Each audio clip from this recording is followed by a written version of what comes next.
Bonjour à tous et bienvenue dans cette nouvelle vidéo. Je fais cette vidéo suite à la vidéo précédente que j'ai fait sur l'acceptation. Parce que dans ma vidéo, j'ai brièvement abordé le fait qu'il était important de se nettoyer. Voilà, de se nettoyer de toutes les charges qu'on peut avoir.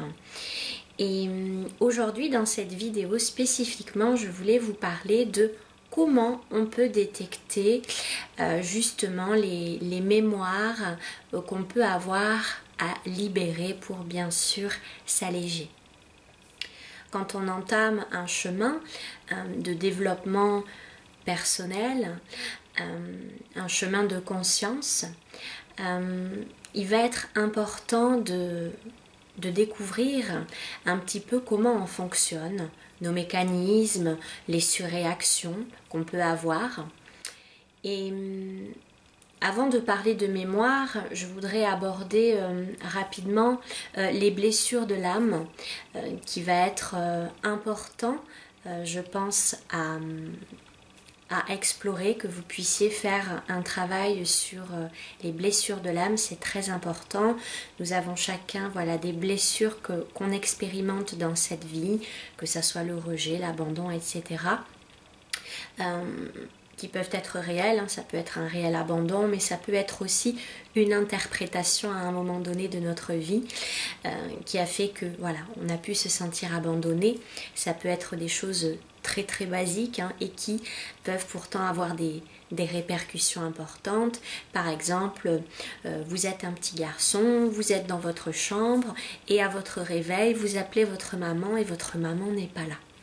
Peut-être que votre maman est tout simplement allée dans le jardin, vider la poubelle ou je ne sais quoi. Et à ce moment-là, le petit enfant, lui, il se retrouve complètement paniqué, tétanisé. Et il peut se sentir abandonné car il appelle sa maman et sa maman ne vient pas. Vous voyez, ça peut être des choses très simples finalement et qui peuvent avoir des répercussions importantes. Donc nous avons tous à un moment donné vécu des choses qui ont laissé des traces en nous. Et c'est important d'aller explorer ces blessures de l'âme pour comprendre un petit peu les mécanismes de défense qu'on peut mettre en place dans notre vie. Voilà, pour se permettre de les identifier et de réagir peut-être de plus en plus différemment et du moins d'en prendre conscience. Je vais vous parler maintenant des mémoires, des mémoires que l'on peut porter. Alors souvent quand on parle de mémoire, il y a cette notion de mémoire de vie passée. Donc bien entendu, nous avons des mémoires de vie passée. Il faut bien sûr,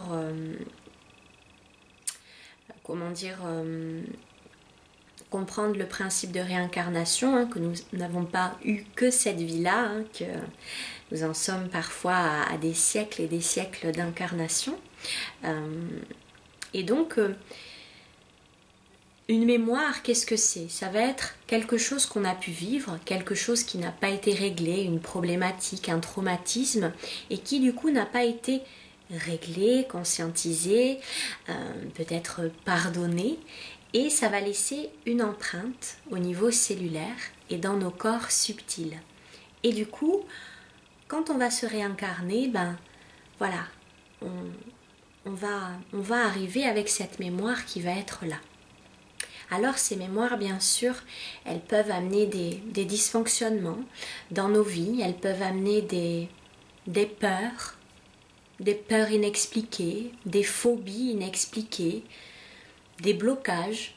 Ça peut être depuis que vous êtes petit, vous avez la phobie du cancer par exemple, et voilà, c'est là où par exemple une autre phobie, la phobie de l'accouchement. Alors que vous n'avez jamais accouché, vous n'avez jamais assisté à un accouchement, rien que l'idée, rien que tout ça, ça génère beaucoup de peur à l'intérieur de vous.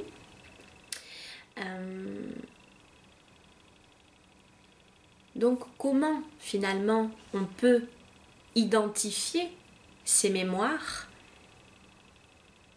C'est pas forcément en allant faire l'explorateur ni du tourisme spirituel pour aller explorer toutes nos vies passées.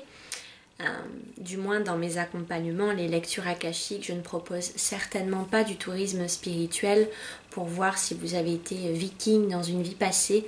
Ça n'a aucun intérêt pour moi. Je pense qu'il y a suffisamment de travail et de choses à nettoyer et de charges que l'on porte. Donc comment je procède dans mes accompagnements? Peut-être que vous allez venir avec une problématique en tête et on va pouvoir aller explorer effectivement s'il y a une mémoire, s'il y a quelque chose à nettoyer en rapport avec cela. Donc ça peut être avec moi ou ça peut ne pas être avec moi. C'est simplement pour vous dire comment on détecte finalement ces mémoires. C'est voilà, peut-être que vous avez déjà exploré pas mal de choses, fait un travail sur l'enfant intérieur ou sur tout un tas d'autres sujets et pourtant il y a des résistances ou vous avez une phobie, vous ne savez pas d'où elle vient.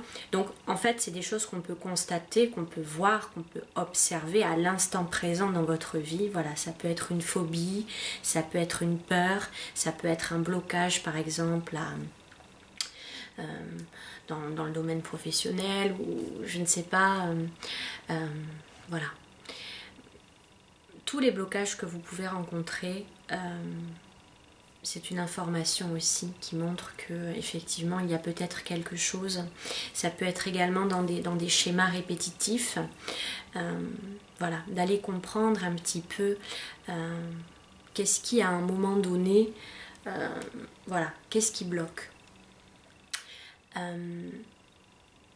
Dans cette mémoire cellulaire, dans cette information que l'on peut porter, quel est le but finalement de se libérer de ces mémoires-là?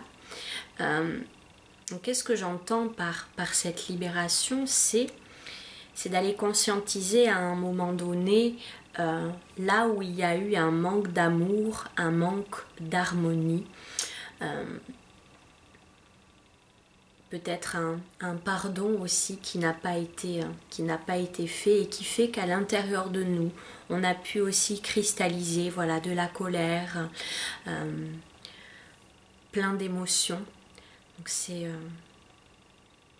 très important de pouvoir se décharger de cela pour justement laisser circuler ce qui doit être pour vous.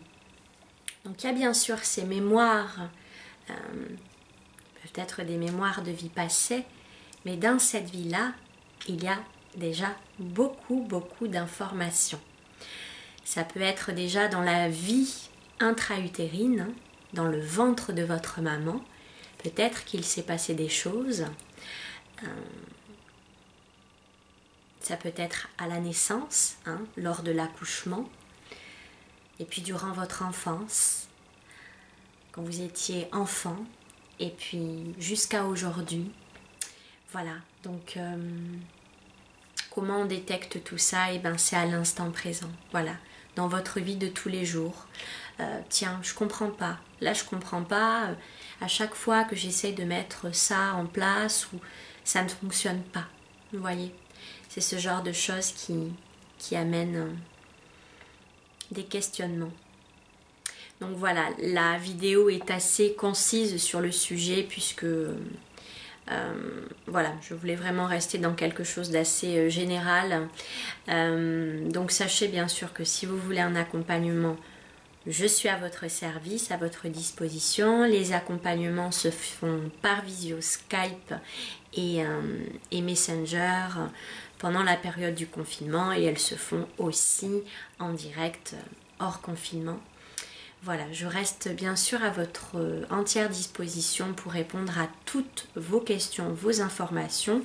Vous avez davantage de détails sur les lectures akashiques, comment ça fonctionne, etc. Tout est décrit sur mon site internet. Voilà, je vous souhaite une très belle fin de journée et je vous dis à bientôt pour une prochaine vidéo. Bye bye.